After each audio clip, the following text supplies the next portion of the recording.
Hello, friends. This is Dave Hurwitz, executive editor at ClassicsToday.com, here with a re-release,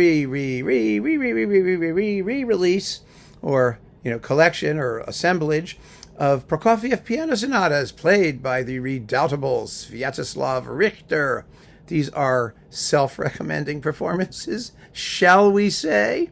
Prokofiev had Richter premiere the 6th and 7th sonatas. He wrote the 8th for him, or the 9th, or one of them he wrote for him.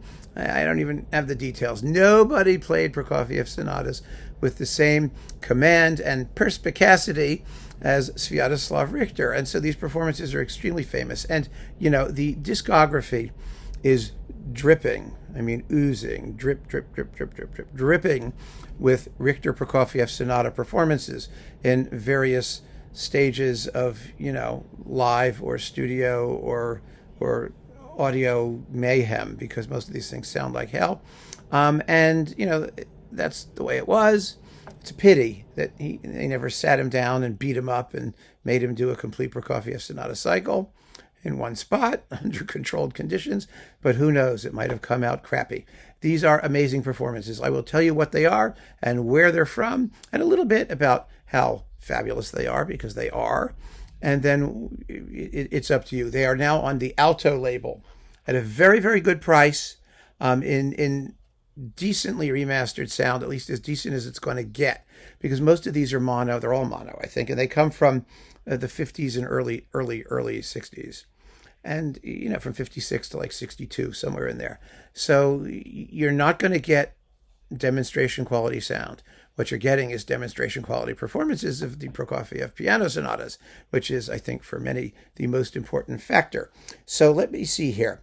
Sonata number 6 was originally issued on Parnassus in 1956, along with the Gavotte from Cinderella. So that's there. Now, number 7 was, and the little numbers 3, 6, and 9 from the Vision Fugitive were originally released on Melodia. So they're going to sound a little grotty. Actually, they sound a little better than Sonata number 6, which was from 56. Those are from 1958. And number 8 is a Deutsche Grammophon release from 1961. And the Vision Fugitive, those are also from 62. So they weren't from the Melodia. It was only Sonata number 7 that's from Melodia.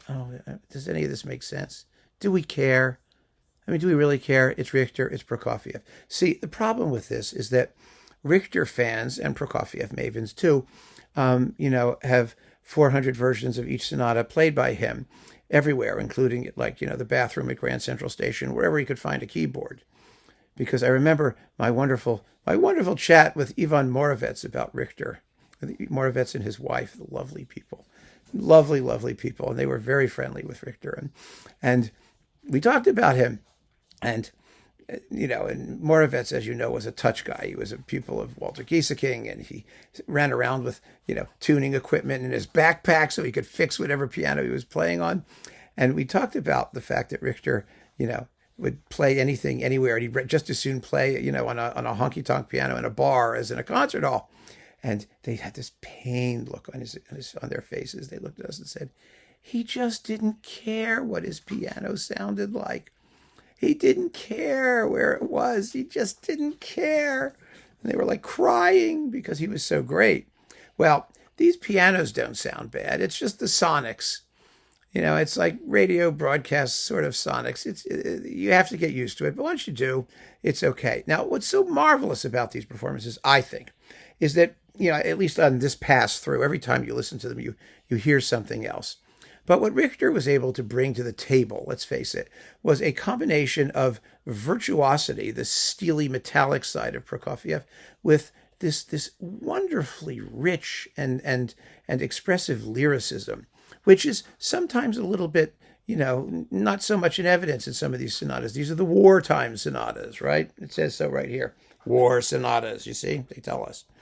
And so, there's a lot of dissonant, crunchy harmony and a lot of sort of ostinato violence in this music. It's very, very disturbed. But there's also a lot of beautiful, beautiful stuff. And you got to do both. And Richter captures both sides. If you look at if you look at, I was looking at this thing, if you look at tempo indications, for example, the opening of the seventh is Allegro inquieto, unquiet, disquiet, disturbed, right? But then the slow movement is Andante caloroso, has calories, it's fattening. I mean, it means warm. Warm. And how is it warm? It's warm because of these rich, dense harmonies that characterize the main theme. And Richter projects that so beautifully. You know, it's partly a question of timing and tempo. It's got a flow, but also a question of touch and balance. It's really, really beautiful. You hear the warmth. You feel the warmth. It's fabulous. And then you have, you know, the eighth sonata. The opening is Andante dolce, sweetly, dolce, right? And the slow movement, Andante sognando. I mean, sognando means dreaming. And, you know, the dreaming can't be, you know, sludgy dreaming. It has to be the kind of dreaming that allows you to, you know, have the sense of fantasy about it. But it can't be boring and it can't be, you know, blurry. It's dreaming.